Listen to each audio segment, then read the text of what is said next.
चर्चा प्रारंभ कर रहे हैं। आज मेरे साथ जुड़े हुए मेरे मंत्रिमंडल के सहयोगी मंत्रीगण, आदरणीय सांसदगण, विधायकगण, जिला क्राइसिस मैनेजमेंट कमेटी के सभी सदस्यगण, हमारे कलेक्टर्स, कमिश्नर्स, पुलिस अफसर्स, स्वास्थ्य विभाग और मेडिकल एजुकेशन विभाग के हमारे अधिकारीगण, विकास खंड स्तरीय क्राइसिस मैनेजमेंट कमेटी के सदस्यगण, पंचायत और वार्ड स्तरीय क्राइसिस मैनेजमेंट कमेटी के सदस्यगण, प्रिय बहनों और भाइयों, नए साल की आप सबको हार्दिक शुभकामनाएं। मैं नए साल में काम प्रारंभ देव दर्शन करके करता हूं। आज त्रंबकेश्वर से आ रहा हूं। यहां ब्रह्मा विष्णु महेश सृष्टि के रचयिता, पालनकर्ता और जिनमें से सृष्टि लय हो जाती है, उनके दर्शन और पूजा अर्चन करके आया हूं और समृद्ध विकसित मध्य प्रदेश, आत्मनिर्भर मध्य प्रदेश बनाने का सामर्थ्य हमें दे, ये प्रार्थना की है। हम सब जानते हैं कि कोविड महामारी एक बार फिर से आ गई है। भगवान की कृपा रही है तो प्रार्थना की है, लेकिन मुकाबला हमें करना है। तीसरी लहर आ गई है। केस अब तेजी से बढ़ रहे हैं, देश में भी, दुनिया में भी, देश में भी और मध्य प्रदेश में भी। और इसलिए एक बार पूरी परिस्थितियां आपके सामने आ जाए, हमारी पंचायत और वार्ड स्तरीय क्राइसिस मैनेजमेंट कमेटी के सामने आ जाए, यह आवश्यक है। इसलिए एक प्रेजेंटेशन आपके सामने हमारे एसीएस श्री सुलेमान कर रहे हैं। वो प्रेजेंटेशन हम देखेंगे ताकि परिस्थितियों से हम अवगत रहें। इसके बाद मैं आपसे चर्चा करूंगा और फिर किसी मित्र के सुझाव, सलाह या जिज्ञासा होगी तो उस पर भी हम बात करेंगे। नए साल की शुभकामनाएं देते हुए मैं एसीएस से कहता हूं कि वो प्रेजेंटेशन प्रारंभ करें। लगाएं सर। आज के प्रेजेंटेशन में हमने 4-5 मुद्दों को कवर किया है। कोविड की वर्तमान स्थिति क्या है, जो नया वेरिएंट आया उसकी स्थिति क्या है, कोविड वैक्सीनेशन में क्या हो रहा है, किशोर बालिकाओं का जो बालक बालिकाओं का वैक्सीनेशन होना है उसके संबंध में चर्चा है, कोविड की तीसरी लहर की तैयारियों के बारे में चर्चा है। सर आज जैसा आपने कहा कि हमारा देश में कोविड का ट्रेंड बहुत बढ़ रहा है। पिछले 6 दिन में लगभग 3 गुना हो गए हैं। 9-10 हजार केस हुआ करते थे देश में, वो 27 हजार पे पहुंच गए हैं। और हमारे जो 5-7 केस होते थे 1 महीने पहले, वो आज हम 151 केस हमारे रिपोर्ट हो रहे हैं। एक्टिव केस भी 608 पे हमारे पहुंच गए हैं। तो बहुत तेजी से बढ़ता हुआ ट्रेंड है। अगर हम बाकी प्रदेशों में इसका देखेंगे तो महाराष्ट्र में फिर से बहुत ज्यादा कोविड के केसेस हैं और महाराष्ट्र के बॉम्बे, पूना, थाने तीनों जिलों में बहुत ज्यादा कोविड के केसेस आ रहे हैं। 9170 हो गए हैं। पश्चिम बंगाल जो पहले बहुत कम था, वो पिछले 1 हफ्ते में करीबन 8 गुना बढ़ गया है, 4512 केस हैं। दिल्ली में बहुत तेजी से बढ़ावट आई है, 2716। और केरल में अब केस थोड़ा कम हो रहे हैं क्योंकि वहां पहले बहुत ज्यादा केस हुआ करते थे। हमारे पड़ोसी राज्य सर गुजरात में भी 1000 क्रॉस हो गए हैं। तो सब तरफ केस, ये रोज आ रहे हैं, वो संख्या है जी सर, जो डेली केस आ रहे हैं सर। तो बहुत मतलब तेजी से केस बढ़ रहे हैं सर। ये स्लाइड में मैं टेस्टिंग का आंकड़ा और उसकी पॉजिटिविटी बताने की कोशिश करी है। हमको अपनी टेस्टिंग बढ़ानी है। अभी हम 62,000 लगभग टेस्ट कर रहे हैं, जिसका हमने 1 तारीख से 75,000 का टारगेट जिलों को दिया हुआ है। 0.24% की पॉजिटिविटी आने लगी है, जो लगभग 0.01% होती थी। और अगर हम उसका ग्राफिकल डिस्ट्रीब्यूशन देखेंगे, नेक्स्ट स्लाइड, ये जरा ग्राफ ठीक से देख लीजिए। 21 नवंबर में केवल 25 केस थे, बढ़ते बढ़ते 28 नवंबर में 122 से लेके अब सीधे 26 दिसंबर के बाद जो ऊपर गए हैं, तो लगातार तेजी से ऊपर जा रहे हैं। 608 एक्टिव केस पहुंच गए एक्टिव केस थी केसेस की, कि पहले इंदौर से शुरुआत होती थी, फिर भोपाल उसके साथ लगता था। बिल्कुल वही ट्रेंड है। इंदौर में 313 केस आए हुए हैं एक सप्ताह में, और भोपाल में 116 हैं। जबलपुर, ग्वालियर, खरगोन उसके पीछे चल रहे हैं। तो जो ट्रेंड सेकेंड वेव के टाइम पे था, उसी तरह का ट्रेंड डेवलप हो रहा है। जो हम जीनोम सीक्वेंसिंग कराते हैं, उसमें अभी तक हमारे ओमिक्रॉन के खाली 11 केस मध्य प्रदेश में आए हैं। वो 11 के 11 ठीक भी हैं, लेकिन हमारे बहुत सारे सैंपल हैं जो आदमी आते रहते हैं। अब हमने इंदौर में भी सैंपलिंग सर अपनी शुरू करा दी, और एम्स भोपाल को भी हमने पैसे दिए हैं कि वो भी हमारा काम शुरू कर देंगे। तो बट इससे कोई फर्क नहीं पड़ता कि सैंपलिंग हुई कि नहीं, क्योंकि ये तो पता चल ही जाता है कि पॉजिटिव है कि नहीं। तो वो पॉजिटिविटी हमारी लगातार बढ़ रही है। और अगर हम दुनिया में कंपेयर करके देखते हैं तो बिल्कुल लहर एकदम क्लियर है। अमेरिका में, ये आप दुनिया का ट्रेंड देख लीजिए। ये यूएस मतलब यूनाइटेड स्टेट, ये अमेरिका है जी सर। आप ऊपर सीधे ग्राफ जा रहा है, बता दीजिए। तीसरी लहर का ग्राफ सर, वहां दूसरी लहर में 2 लाख के आसपास केस आते थे। 2 लाख से एक दिन थोड़ा सा बढ़ा था। अभी अमेरिका में एक दिन में हाईएस्ट में 4.5 लाख केस हो चुके हैं। 7 डे एवरेज भी 3,52,000 केस पर डे का है। हर दिन 3,52,000 केस आ रहे हैं सर। यूके में बहुत ही भयानक तरीके से कोविड आया है सर। उनका जो सेकेंड वेव था, जिसको बहुत बड़ा मानते थे, उसमें 67,000 केस आए थे।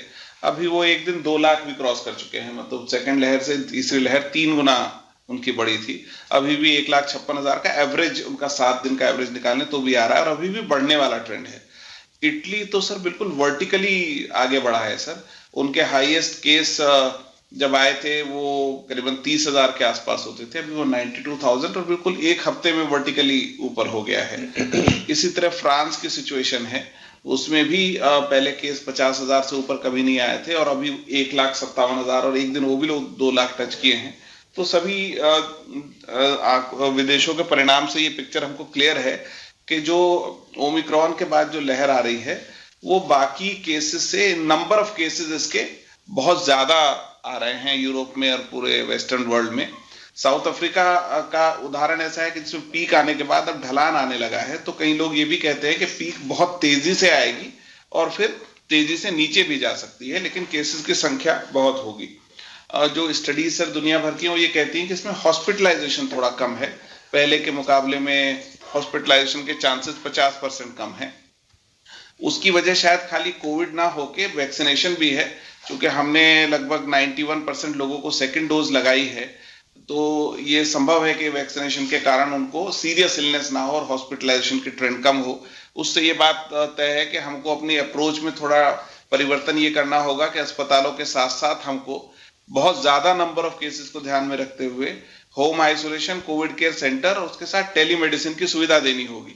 कोई भी आदमी अपने घर पे रहेगा तो वो फोन करके बार बार पूछता है, जानना चाहता है कि मेरे को कुछ करने की जरूरत तो नहीं है। तो हमको अपनी टेलीमेडिसिन की फैसिलिटी को थोड़ा एडवांस करना पड़ेगा अगर हम बहुत हाई केस लोड को घरों में रोकना चाहेंगे। Next slide. ये सभी को पता है कि हमने वैक्सीनेशन में जिलों ने बहुत अच्छा काम किया। लगभग 95% को प्रथम डोज और 91.6% को हमने सेकंड डोज लगाया। वैसे जो हमने आज सर दिल्ली बात भी करी है कि हमारा ये 94 पॉइंट, हमारा तो आंकड़े के हिसाब से ये 100% हो गया है, क्योंकि हमारे 5 करोड़ 20 लाख लगना चाहिए थी, उससे हम ज्यादा लगा चुके हैं, 5 करोड़ 21 लाख। तो बट फिर भी जो उनके आंकड़ों के हिसाब से है। जो जिलेवार प्रथम डोज की स्थिति है, नेक्स्ट स्लाइड, उसमें बहुत सारे जिलों ने बहुत अच्छा काम किया। इंदौर, भोपाल, झाबुआ, आगरमालवा, सभी। कुछ जिलों में थोड़ा चैलेंज भी रहा, सीधी और भिंड और मंडला, जहां वो 90% टच नहीं कर पाए। अभी भी हमारा प्रयास रहना चाहिए कि अगर कुछ लोग बचे हुए हैं तो उनको वैक्सीनेशन का डोज लग जाए, क्योंकि वैक्सीनेशन से सीरियस इलनेस नहीं होती, एकदम प्रमाणित बात है। ये जो जिनमें 90 से कम है, सीधी, भिंड, मंडला, पन्ना, श्योपुर, देवास, सागर और लगभग सिवनी तक, वो उस जिले की क्राइसिस मैनेजमेंट कमेटी कृपया करके ध्यान दे, हम थोड़ा सा और जोर लगाएं।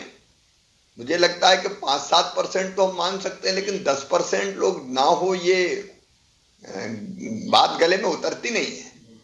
और इसलिए यहाँ और मेहनत करने की प्रथम डोज की भी जरूरत है। ये मेरा आग्रह है, आप जरूर ध्यान दें, क्योंकि एक बात तो तय है कि वैक्सीनेशन के बाद गंभीर जो असर होता है वो लगभग नहीं होता। इसका गवाह पूरी दुनिया है, इस पे ध्यान दें।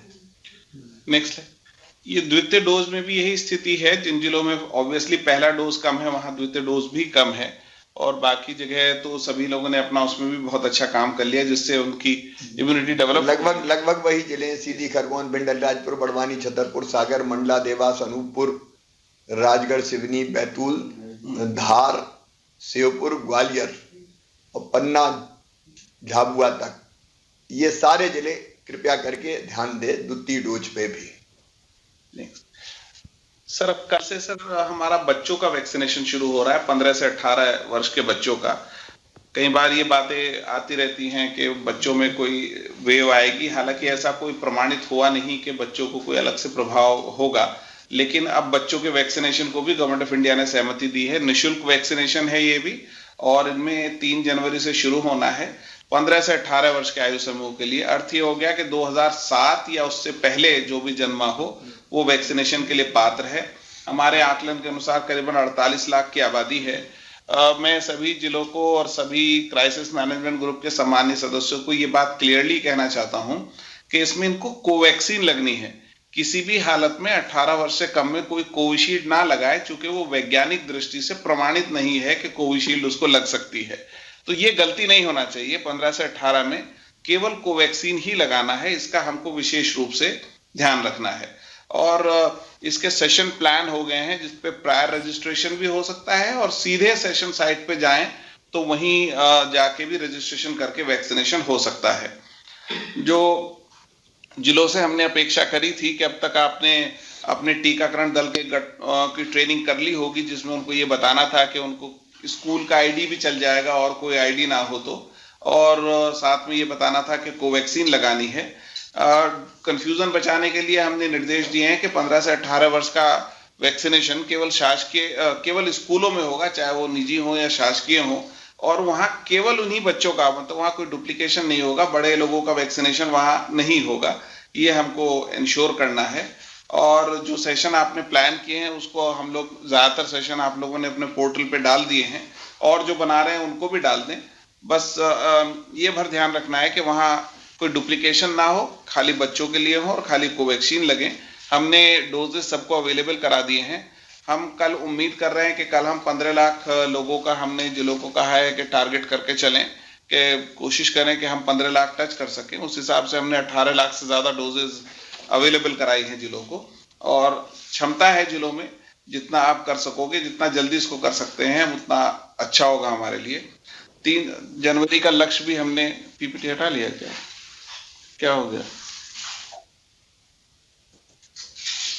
3 जनवरी का 12 लाख का लक्ष्य हमने डोजेस के हिसाब से भी दिया हुआ है, लेकिन जिलों से जो मेरी जितने भी कलेक्टर से बातचीत है, मैंने उनको कहा है कि अपने को इससे आगे बढ़ने की कोशिश करना चाहिए, जितना हम अधिकतम कर सके, ताकि हमारी लीड होगी तो हमको उसी हिसाब से बाकी डोजेस मिल जाएंगी। और जैसा माननीय मुख्यमंत्री जी की अपेक्षा है कि हम इसको 15 तारीख तक खत्म ही कर दें, इसको और लंबा चलाने की जरूरत नहीं, सबको पहली डोज तो हम 15 तारीख तक लगा दें। Next slide. सर, जो हमारी तीसरी लहर की तैयारियों की समीक्षा में वो भी ध्यान आकर्षित करना चाहूंगा, चूंकि क्राइसिस मैनेजमेंट ग्रुप के जिला स्तर के सभी लोग भी हैं, माननीय प्रभारी मंत्रीगण जुड़े हुए हैं, जिलों के प्रभारी अधिकारी जुड़े हुए हैं। ये वही चीजें हैं जिनको हर बार हम आपके ध्यान में लाते हैं। पहली बात होम आइसोलेशन की है। जैसा मैंने कहा, चूंकि केसेस बहुत ज्यादा होंगे और जो ट्रेंड है वो सीरियस केसेस का नहीं है, तो होम आइसोलेशन प्रायोरिटी होगी। तो बहुत ज्यादा लोग होम आइसोलेशन में हमको रखने पड़ेंगे, तो उनकी मॉनिटरिंग का हमको सिस्टम वापस अपना एक्टिवेट करना होगा। District command and control centre जो है उसको हम चालू करें। एसिम्प्टोमेटिक जो केसेस है उनको घर में रखें, जिनको घर में रखें उनको होम आइसोलेशन की किट दें। एक हमने वो ब्रोशर बनाया था कि होम आइसोलेशन में क्या सावधानियां रखना चाहिए, किट के साथ वो ब्रोशर उनको दें, और साथ में टेली कंसल्टेशन की व्यवस्था करें। टेली कंसल्टेशन के कई सारे मॉडल अवेलेबल हैं, अब हमारे खुद के भी हैं, गवर्नमेंट ऑफ इंडिया के भी हैं, जिनसे परामर्श कर सकते हैं, और कमांड कंट्रोल सेंटर के माध्यम से भी हम कोशिश करें कि जिसको भी होम आइसोलेशन में रखा है उससे, पिछली बार हम करते थे कि 2 बार बात होना चाहिए, अभी कम से कम 1 बार उससे हम बात कर सकें, ये व्यवस्था हम रखें। और ये व्यवस्था भी रखें कि जरूरत पड़ने पर अगर उसको शिफ्ट करना हो अस्पताल में तो एम्बुलेंस के माध्यम से शिफ्ट कर लें।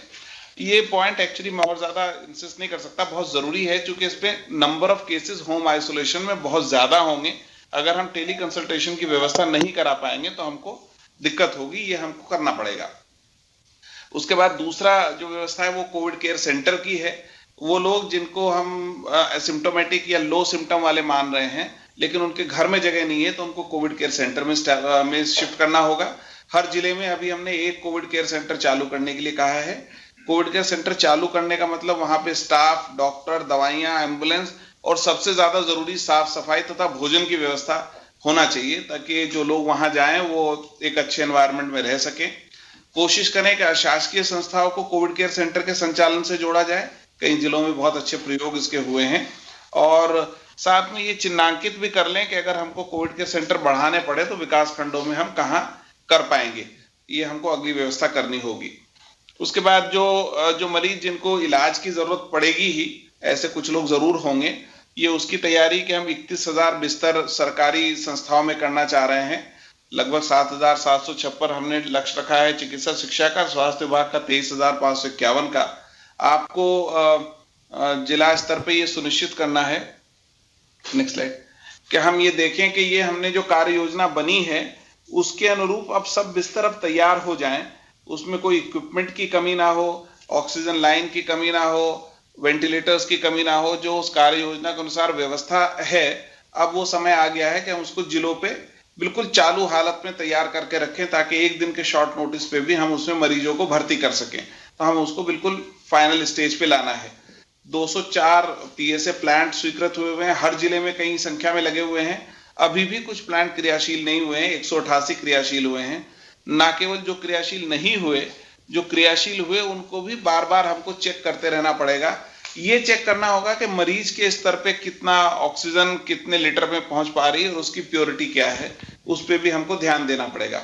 ऑक्सीजन कंसंट्रेटर हमने लगभग 16,000 जिलों में वितरण किए हुए हैं, उनका भी ट्रायल रन बार बार करके देखते रहिए, ताकि जब मरीज को जरूरत हो तो वो चालू रह सके। हमने 48 जिला चिकित्सालयों में सीटी मशीन स्वीकृत करी हैं अब तक, उसमें से 29 क्रियाशील हो गई हैं। जो बाकी हैं उनको भी हमको 15 जनवरी तक क्रियाशील कराना है। एक दो जगह कुछ बिजली के इशू हैं, कहीं सिविल के इशू हैं, 3 या 4 जगह मशीनें आनी हैं। कोशिश करें कि 15 दिन तक सारी सीटी मशीनें स्वीकृत हो जाएं। मुझे जिलों को ये भी बताना है कि जहां मेडिकल कॉलेज में मशीन नहीं कर पाए, वहां भी हमने जिला चिकित्सालयों में सीटी मशीन की व्यवस्था करी है, उसको यूज में लाना होगा हमको। साथ में हमने बहुत सारे परमानेंट डॉक्टर्स और नर्सेज की व्यवस्था करी। 1,000 हमने रेगुलर डॉक्टर रिक्रूट किए हैं पिछले बार के मुकाबले में। 6,500 करीबन नर्सेज सेकेंड वेव के बाद हमने रेगुलर रिक्रूटमेंट से करी हैं। 1,623 एएनएम है, 1,188 पैरामेडिकल स्टाफ है। ये वो स्टाफ है जो रेगुलर रिक्रूटमेंट के थ्रू हमने जिलों में उपलब्ध कराया है। इसके अतिरिक्त आप ये देख सकते हैं कि हम और अगर हमको कोई टेम्परेरी स्टाफ चाहिए तो आप बताएंगे तो हम उसकी स्वीकृति भी देंगे। Next slide. हमने सर अब तक हमारे जो ऑक्सीजन के टैंक होते थे वो केवल मेडिकल कॉलेजेस में होते थे सर। हमने अब 34 जिला चिकित्सालयों में भी 6 लीटर के 6 KL के छोटे टैंक तैयारी करी है उसकी भी। उसमें से भी 12 लग गए हैं और बाकी वो हफ्ता 10 दिन 15 दिन का काम है, तो हम जिला चिकित्सालयों में भी LMO लगाने जा रहे हैं। उसको भी आपको देखना होगा कि वो बन जाए। इसी तरह से मेडिकल कॉलेज की क्षमता 270 जो हमने सेकेंड वेव के टाइम पे बढ़ाई थी, उसमें और हम 105 की वृद्धि कर रहे हैं, जो अभी लगभग पूरा होने की स्थिति में है। हमने लगभग 30,000 ऑक्सीजन सिलेंडर डिफरेंट कैपेसिटी के जिलों को उपलब्ध कराए हुए हैं। ये इंश्योर करना है कलेक्टर्स को कि जो ऑक्सीजन सिलेंडर हैं ये प्राइवेट लोगों से एग्रीमेंट करके भरवाने का काम करते हैं। ASU से नॉर्मली भरे जाते हैं। पिछली बार भी हमने कहा था आप देख लें आपका एग्रीमेंट वैलिड है कि नहीं, और कोशिश करें कि 2 एग्रीमेंट कर लें, ताकि एक वेंडर फेल भी हो तो दूसरे से अपन सिलेंडर भरवा सकें।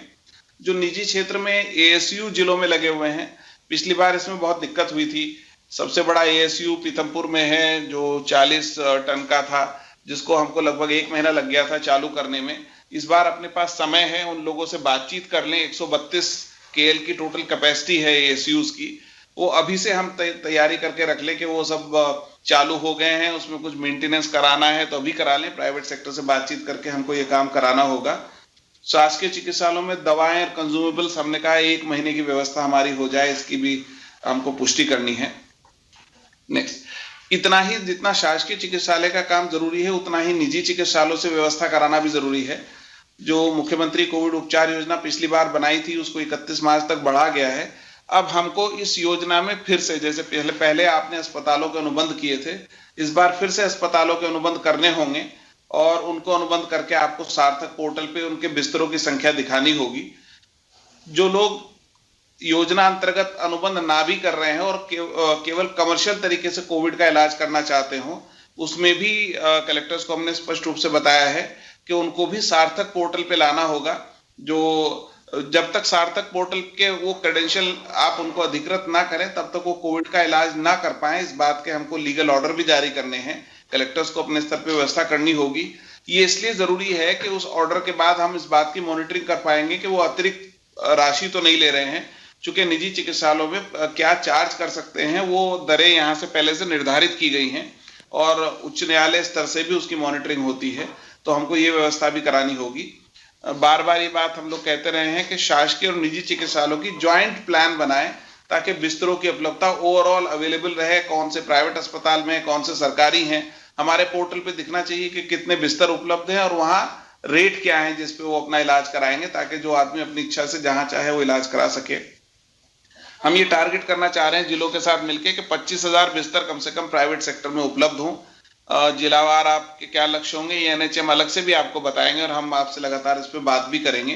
बट प्राइवेट सेक्टर को बढ़ावा देके हमको इस अभियान में अपने साथ रखना है। ये मैं सभी क्राइसिस मैनेजमेंट ग्रुप के माननीय जिला स्तरीय सदस्यों से आग्रह करना चाहूंगा। Thank you sir. मित्रों, आपने आज पूरी स्थिति प्रेजेंटेशन के माध्यम से देखी है। हमने कोविड की पहली लहर का भी मुकाबला किया है। हमारे सम्मानीय प्रधानमंत्री श्रीमान नरेंद्र मोदी जी के नेतृत्व में, और दूसरी लहर से भी हम लड़े। ये प्रधानमंत्री जी के नेतृत्व का ही परिणाम है कि 140 करोड़ टीके भारत में लग चुके हैं। अपने आप में अद्भुत है ये। अब प्रधानमंत्री जी के कुशल नेतृत्व में हम सब मिलके अब इस तीसरी लहर से मुकाबला करेंगे। और इसलिए पहली चीज, क्राइसिस मैनेजमेंट कमेटीज को पूरी ताकत से सक्रिय होना पड़ेगा, चाहे जिला स्तर की हो, चाहे विकासखंड स्तर की हो, चाहे पंचायत और वार्ड स्तर की हो। प्रभारी मंत्री और कलेक्टर मिलकर सुनिश्चित करेंगे कि हमारे माननीय सांसदगण, विधायकगण, समाज सेवी, धर्मगुरुगण कोविड के क्षेत्र में पहले भी जिनने बहुत बेहतर काम किया, हम सबको जोड़ लें। कई तरह की संस्थाएं हमारी सहयोगी रही हैं। पतंजलि योग पीठ, गायत्री परिवार, श्री श्री रविशंकर जी की संस्था, जन अभियान परिषद, भारतीय जनता पार्टी के कार्यकर्ता जुटते ही हैं। अन्य दलों के कार्यकर्ताओं से भी बात होनी चाहिए। बीजेपी के स्वास्थ्य कार्यकर्ता भी दो पंचायत स्तर पर हैं, उनको भी सक्रिय करना चाहिए। संघ, सेवा भारती, हमको सबको जोड़ना है। रहवासी संघ शहरों में, व्यापारी संस्थाएं, व्यापारिक संगठन, लायंस क्लब, रोटरी क्लब जैसी संस्थाएं, अलग अलग जितने तरह की संस्थाएं, उनको जोड़ना होगा। हमको जुड़े हुए हैं, लेकिन और ताकत से हम इस लड़ाई में उन सबको जोड़ें। और जो अपेक्षाएं हैं, जो आग्रह है मेरा, सबको जोड़ के काम कराएं। अब ग्राम स्तरीय जो हमारी समितियां हैं, पंचायत स्तरीय और वार्ड स्तरीय, उनसे मैं निवेदन करना चाहता हूं कि खांसी, सर्दी, जुकाम, हल्का बुखार, इसको गंभीरता से ले। गांव में वही देख सकते हैं जैसे पिछली बार हम लोगों ने टीका लगवाए, सैंपल टेस्ट के लिए नहीं मिलते थे, उनको लगाया, या जो बीमार थे उनको निकाल के कोविड केयर सेंटर तक ले गए, या पंचायत भवन या स्कूल को ही हमने कोविड केयर सेंटर बना दिया। तो ये तो गांव में करना पड़ेगा हमको। और इसलिए ऐसे लक्षण सर्दी, खांसी, बुखार के अगर हैं तो तुरंत उनका आरटी-पीसीआर सैंपल टेस्ट होना चाहिए, सैंपल लिया जाना चाहिए। कोई छुपाए ना, ये नजर हमको रखनी पड़ेगी, क्योंकि छुपने से ही पिछली बार बड़ी विकट परिस्थितियां बन गई थी। इसलिए उनका सैंपल लेके उनका टेस्ट करवाने का काम करना है हमको, और टेस्ट के जो परिणाम हो उसके हिसाब से फिर इलाज की व्यवस्था होगी। गांव में भी होम आइसोलेशन अगर होता है, वार्ड में भी होम आइसोलेशन होता है, तो होम आइसोलेशन जिनका हम कर रहे हैं उन पर हमको नजर रखनी होगी कि सही में वो अकेले में है कि नहीं, सच में उनसे टेलीफोन करके पूछा जा रहा है कि नहीं पूछा जा रहा, उनके स्वास्थ्य के बारे में निरंतर जानकारी लेनी पड़ेगी हमको। तो ये काम वार्ड और ग्राम पंचायत स्तर की क्राइसिस मैनेजमेंट कमेटी सुनिश्चित करेंगे। फिर कोविड के अनुकूल व्यवहार का पालन सुनिश्चित करना पड़ेगा, मतलब मास्क, दूरी, अनावश्यक भीड़ नहीं, बड़े आयोजन को हतोत्साहित करना। अभी हमने प्रतिबंधित नहीं किया है, लेकिन व्यवहार से हम हतोत्साहित करें ताकि भीड़ इकट्ठी ना हो, उसी से फैलता है। तो ये हमको गांव में भी कोशिश करनी है, वार्ड में भी कोशिश करनी है। और तीसरा काम सबका ही है वो, लेकिन ग्राम पंचायत में या वार्ड में 15 से लेकर 18 वर्ष की उम्र के हमारे बेटे बेटियों का युद्ध स्तर पर वैक्सीनेशन। अब टारगेट बना लो कि हम किसी भी 15 से लेकर 18 साल के उम्र के किशोर के बच्चों के बेटे बेटियों को हम वैक्सीनेशन कराकर ही चैन की सांस लेंगे, क्योंकि ये सबसे बड़ी सुरक्षा है। फिर हमारी ब्लॉक स्तरीय जो कोविड क्राइसिस कमेटीज हैं, उनको दो चीजें तो सबको करनी है, कोविड एप्रोप्रिएट बिहेवियर और वैक्सीनेशन पूरे ब्लॉक में सुनिश्चित करवाना, 15 से लेकर 18 साल के बच्चों का भी। और अगर कहीं रह गए हैं पहले डोज और दूसरे डोज के लिए, तो खोज खोज को उनको भी लगवाना है। लेकिन उनको ब्लॉक स्तरीय चिकित्सा अधिकारियों के साथ, एसडीएम के साथ मिलके समन्वय करके टेस्टिंग को बढ़ाना पड़ेगा। अभी टेस्ट में सैंपल नहीं देते लोग, अब सैंपल नहीं देते तो पता नहीं चलता। आज 61,000 हुए हैं, ये बढ़ा के हमको 75,000 तक ले जाना है। 70 मैंने पहले बार बार कहा, क्योंकि इसी से पता चलेगा हमको। तो टेस्ट कैसे बढ़े इसकी चिंता करें, और ब्लॉक स्तर पे कोविड केयर सेंटर कहां बनाया जाए ये तय कर लें। अब ये हड़बड़ी में नहीं बनाना है हमको, लेकिन बनाने की पूरी तैयारी कर दें, और एक ब्लॉक में एक कोविड केयर सेंटर को हम क्रियाशील करें, क्योंकि सब अस्पताल है, इसकी जरूरत नहीं है। अभी तक एक बात लगभग पूरी दुनिया से आई है कि अभी बहुत गंभीर रूप से बीमार नहीं हो रहे लोग, जो वैक्सीनेशन हो गया ये उसका परिणाम है।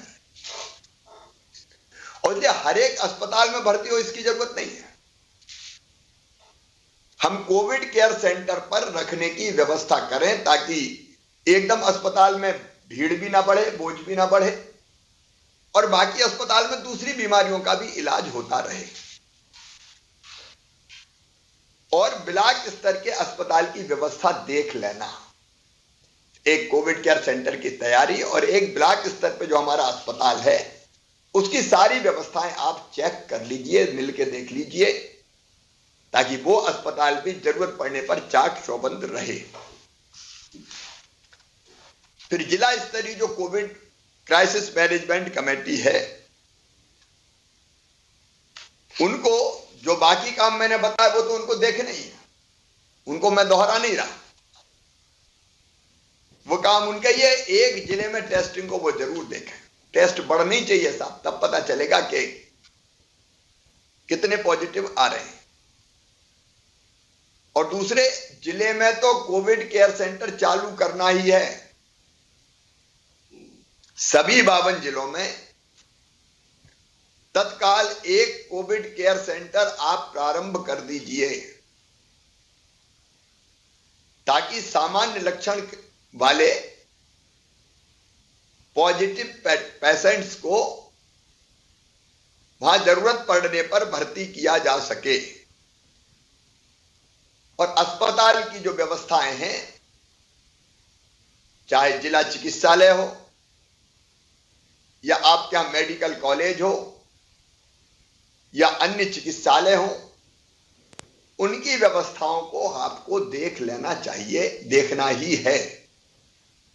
तो प्रभारी मंत्री, कलेक्टर, सांसद, विधायक, समाज सेवी संस्थाएं और बाकी मित्र जो कोविड की क्राइसिस मैनेजमेंट कमेटीज में जिलों में हैं, जरूरत पड़े कोई छूट गया तो और जोड़ लें, कोई आपत्ति नहीं है उसमें। तो ये व्यवस्थाएं हमको तत्काल देखनी है। माननीय मंत्रीगण, कलेक्टर्स और क्राइसिस मैनेजमेंट कमेटी से कुछ निवेदन मैं और करना चाहता हूं। एक, जिले को जो आवंटित टेस्ट की संख्या है, सैंपल लेके टेस्ट करना है, उतने टेस्ट आपके जिले में होना ही चाहिए। टेस्ट करना ही सावधानी भी है और इसी में हमारी सुरक्षा भी है। अलग अलग जिलों के लक्ष्य तय है, जनसंख्या और तीव्रता, आकार, उसके हिसाब से।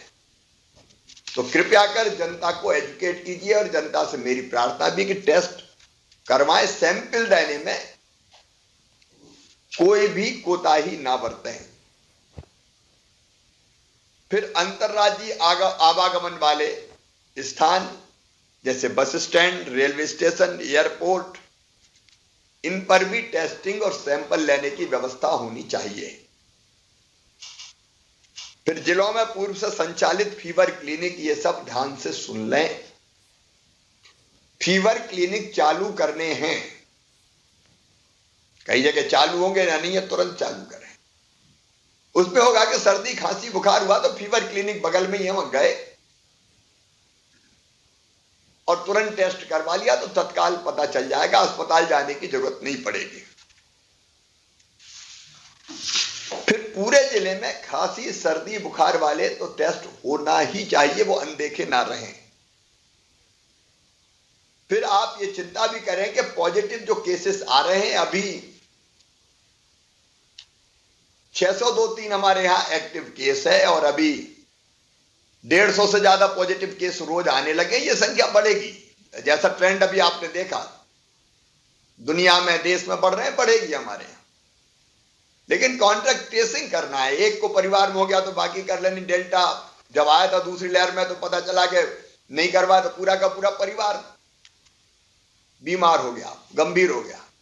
इस बार ये लापरवाही किसी भी कीमत पे हम नहीं कर सकते। इसलिए कॉन्ट्रैक्ट ट्रेसिंग आप सुनिश्चित करवाएं, ताकि एक को अगर हुआ है तो आसपास कौन है उनको तो संक्रमण नहीं फैला, इसकी जानकारी तत्काल मिल सके। जैसा अभी बताया गया, पॉजिटिव प्रकरण में हर केस को अस्पताल में भर्ती करने की आवश्यकता नहीं है। तो फिर होम आइसोलेशन जगह हो तो एक ही कमरा में तो होम आइसोलेशन हो नहीं सकता। इसलिए अगर घर होम आइसोलेशन की व्यवस्था वाला है तो होम आइसोलेशन, और नहीं है तो फिर कोविड केयर सेंटर जैसी व्यवस्था में उनको ले जाना। सामान्य लक्षण है तो एकदम अस्पताल जाने की जरूरत नहीं है। फिर जिलों में यह भी ध्यान देना पड़ेगा कि सैंपल टेस्ट करने के लिए जो निर्धारित लैब है उनको प्रेषित किए जाए और 24 घंटे के भीतर जांच के परिणाम से अवगत कराया जाए। पिछली बार देर लग रही थी, ये 24 घंटे में करना है। इसकी निरंतर निगरानी और समीक्षा की जाए। शासकीय अस्पतालों में आईसीयू, एलजीयू, बिस्तर एक बार फिर से हम चेक कर लें। ऑक्सीजन सपोर्टेड सामान्य बिस्तर, ऑक्सीजन बेड, आइसोलेशन बिस्तर जिनमें ऑक्सीजन की जरूरत नहीं पड़ेगी। इस बार हो सकता है कई को ऑक्सीजन की जरूरत ना पड़े, हम तैयारी सब रखेंगे। इसके साथ दवाइयां, महीने भर की दवाई पूरी चाहिए हमारे पास, और जैसे ही कम होना शुरू हो महीने भर फिर दवाई की व्यवस्था कर लें। आप तत्काल खबर करें। लेकिन ये नहीं होना चाहिए कि फलानी गोली नहीं है, फलानी टैबलेट नहीं है, फलानी चीज नहीं है। दवाइयां, इंजेक्शन, जो आवश्यक चीजें वो महीने भर की हमारे पास चाहिए, कम से कम 1 महीने के लिए। वेंटिलेटर एक बार फिर चला के देख लें, बायपैप, सीपैप, ऑक्सीजन की व्यवस्था, और जैसा भी बताया पीएसए प्लांट अभी 204 में से 188 चालू हालत में चल रहे हैं सक्रिय। तो जो चालू हालत में उनकी भी प्योरिटी बार बार मॉक ड्रिल हुई है, फिर से एक बार देख लें शुद्ध ऑक्सीजन उसमें से आ रही है कि नहीं आ रही है। और बाकी जो बचे हैं उनको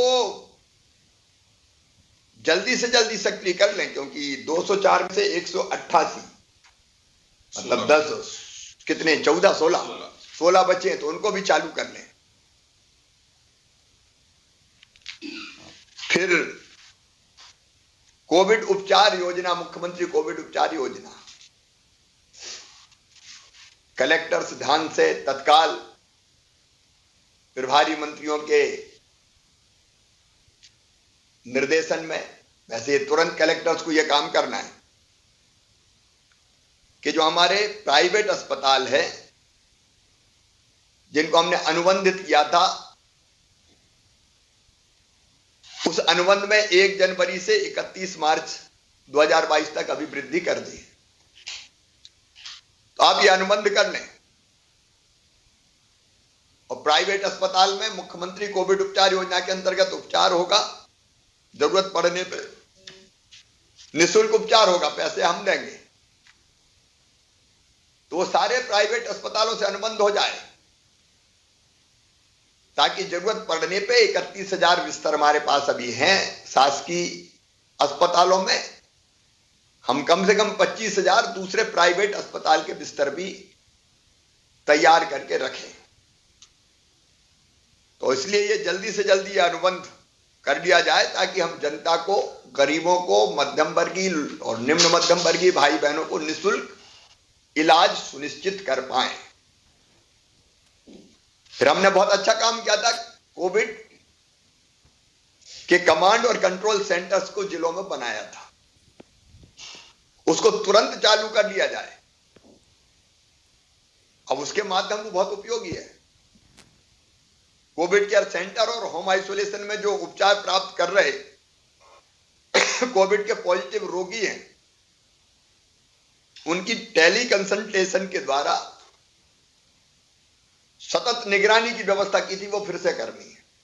अब घर है, फोन तो जा नहीं, या तो वो फोन करेगा, हमको रोज फोन करना है। अभी एक फोन की बात हुई है, उनको हम गाइड कर सकें, बता सकें क्या करना है और क्या नहीं करना है।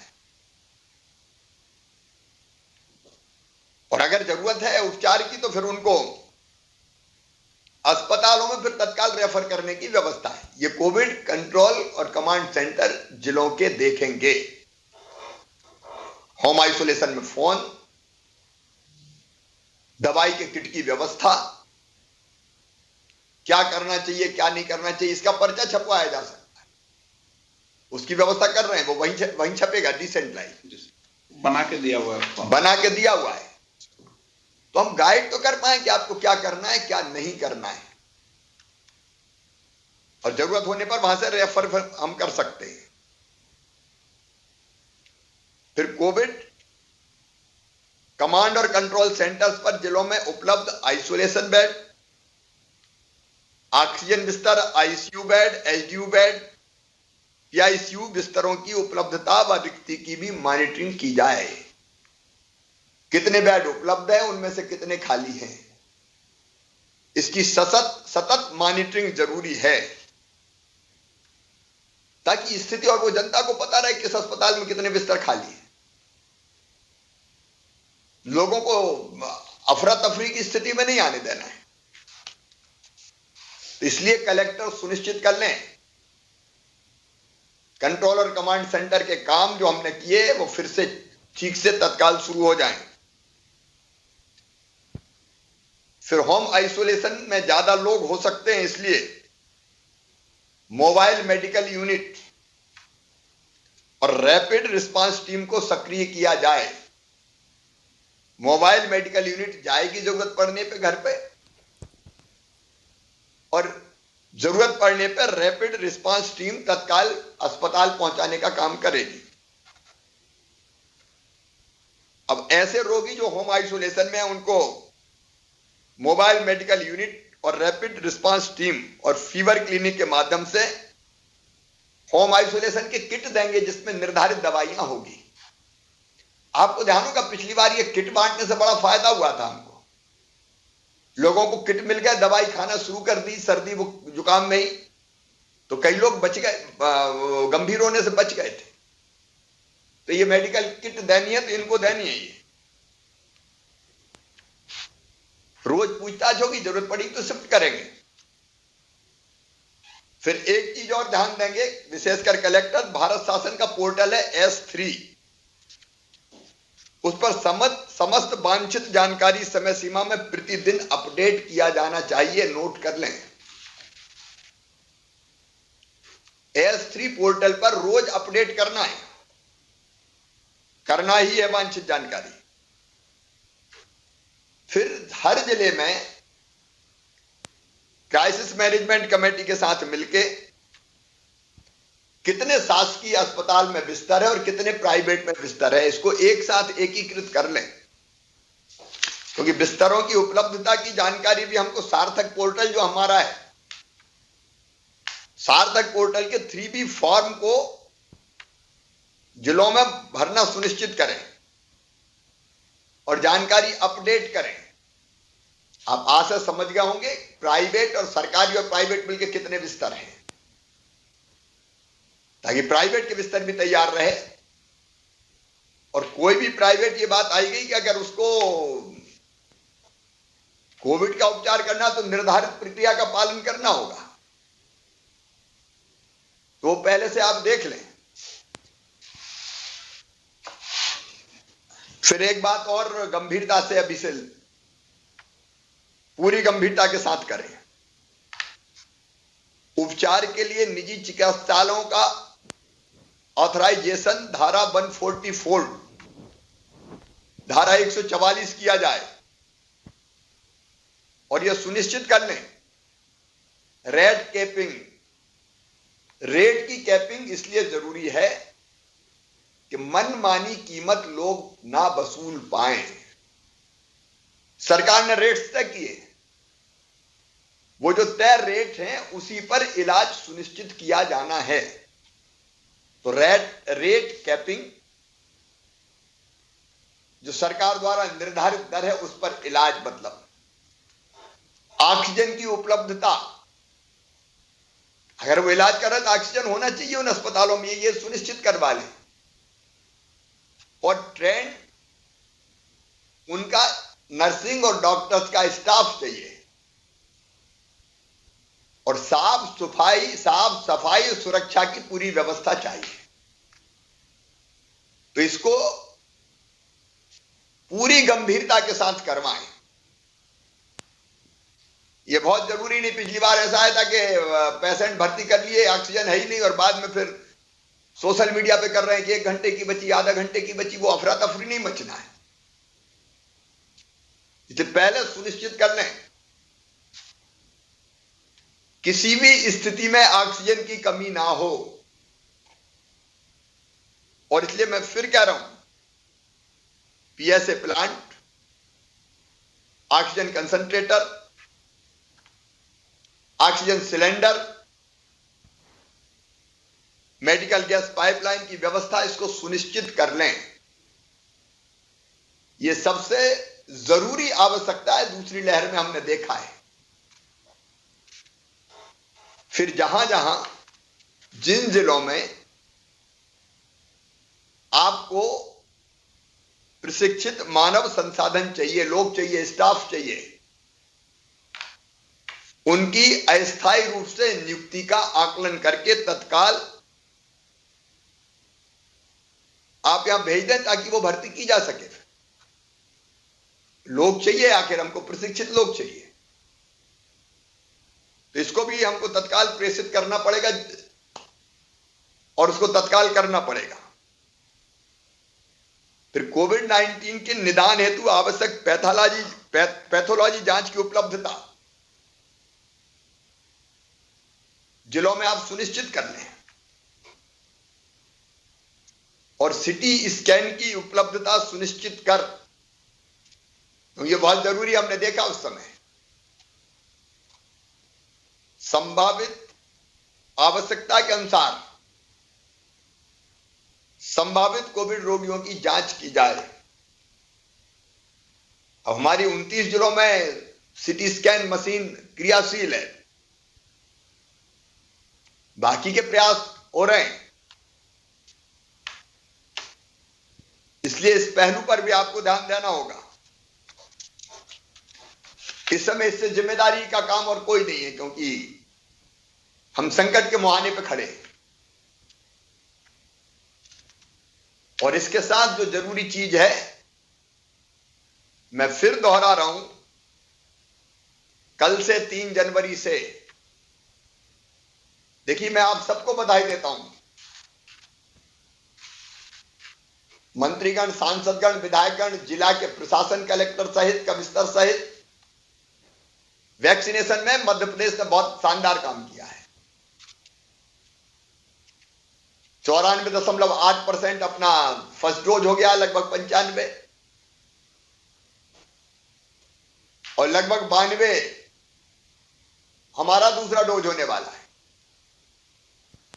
और उसी के कारण हमें विश्वास है कि बहुत गंभीर मामले कम आएंगे, ऐसा लगता है। अभी तैयारी हम सब रखेंगे, लेकिन अब 15 से लेकर 18 साल के बच्चों की कल से वैक्सीनेशन शुरू हो रहा है। हम क्यों देर लगाएं साहब? युद्ध स्तर पे करना है अपन को। अपन तो एक दिन में 28, 29 लाख कर चुके हैं। कोवैक्सीन लगना है, वैक्सीन मिलती जाए और हम पात्र बेटा बेटियों को लगाते जाएं।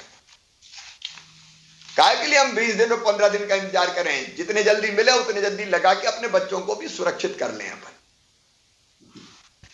60 साल से ऊपर के जो विभिन्न बीमारियों से ग्रसित भाई बहनें और हमारे फ्रंटलाइन वर्कर्स हैं, उनको भी लगेगा। अभी आपको बताया है कि ये विद्यालयों में केंद्र बनाए जा रहे हैं, जिलों ने अपने अपने केंद्र तय कर लिए होंगे। मेरा क्राइसिस मैनेजमेंट कमेटी से निवेदन है, कल सारे सांसद, विधायक, जिलाध्यक्ष जो यहां बैठे हुए हैं, हमारे समाज सेवी, स्वयंसेवी भाई बहन अलग अलग सेंटर्स पे जाएं और बच्चों को भी अपील करें। सोशल मीडिया के माध्यम से करें, मीडिया के माध्यम से करें, वीडियो अपलोड करें, धर्मगुरुओं की अपील करवाएं, प्रभावी लोगों की अपील जाए, आपकी अपील सोशल मीडिया पे जाए कि तुरंत ये वैक्सीन लगवाइए। माहौल बनेगा तो बहुत तेजी से ये वैक्सीनेशन हो जाएगा। कल मैं, आप, हम सब किसी न किसी वैक्सीनेशन सेंटर पे जाएं। विधायकगण पूरे क्षेत्र में भी घूम सकते हैं, क्या दिक्कत है? बच्चों से मुलाकात ही होगी। बाकी साथी भी, हमारे जिलाध्यक्ष और बाकी साथी भी निकले, बिल्कुल कार्यकर्ता भी निकले। पंचायत स्तर की जो कोविड क्राइसिस कमेटी घर घर से निकाल के स्कूल के सेंटर पर लाए और लगवाए। इसको हम जल्दी से जल्दी पूरा करना चाहते हैं। मैं आपके माध्यम से प्रदेश की जनता से भी अपील करना चाहता हूं, संक्रमण रोकने का एक ही तरीका है, आपस में संपर्क कम किया जाए। हम आर्थिक गतिविधियां नहीं रोक रहे हैं, गरीब की रोजी रोटी जाती है, व्यापार बिजनेस जाता है, हम वो चलने देंगे, लेकिन साथ में लोगों की जिंदगी भी खतरे में ना पड़े, ये कोशिश भी हमको करनी है। और इसलिए मास्क जरूर लगाएं, सब भीड़ भरे आयोजन ना हो,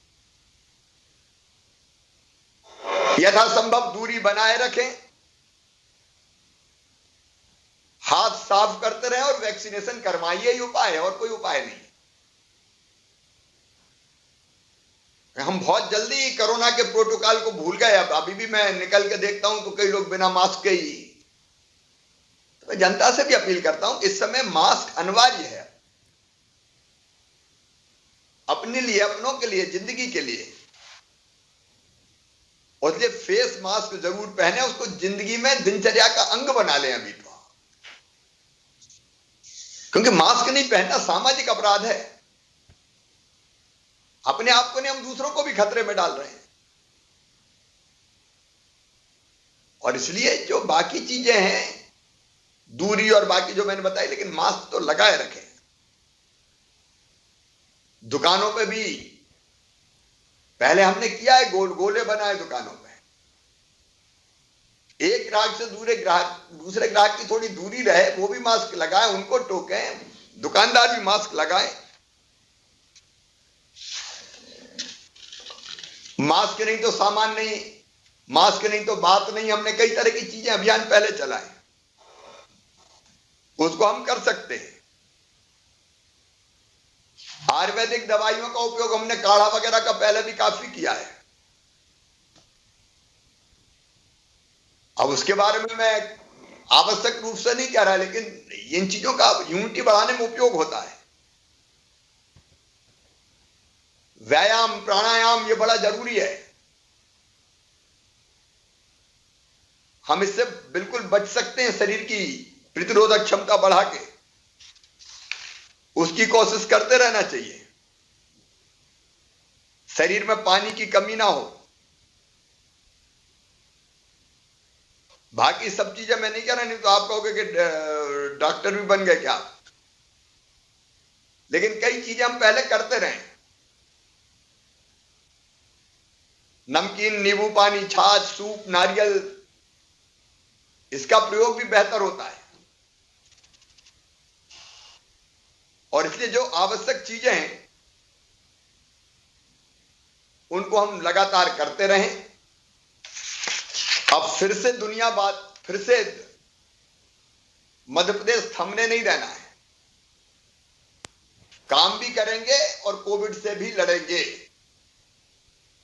मुझे पूरा विश्वास है कि मध्य प्रदेश ने एक अलग मॉडल जन भागीदारी का बनाया है, जिसको पूरे देश ने सराहा है। लेकिन वो आपके कारण हुआ है, केवल आपके कारण। इसलिए आप सबसे मेरी अपील है कि उस भागीदारी की, जन भागीदारी के मॉडल को फिर से क्रियाशील करके हम लड़ें और जीतें। जीतेंगे, जीतना ही है। अब अगर किसी के मन में कोई सवाल हो, कोई जानकारी लेना हो, कोई जिज्ञासा हो, तो संक्षेप में हम उसकी चर्चा करेंगे। एक बार फिर आप सबको नए साल की बहुत बहुत शुभकामनाएं। मुझे पूरा विश्वास है कि आपके साथ मिलकर हम कोरोना की तीसरी लहर को घातक नहीं होने देंगे, अपनी जनता की जिंदगी बचाएंगे, सुरक्षित निकाल के ले जाएंगे। धन्यवाद।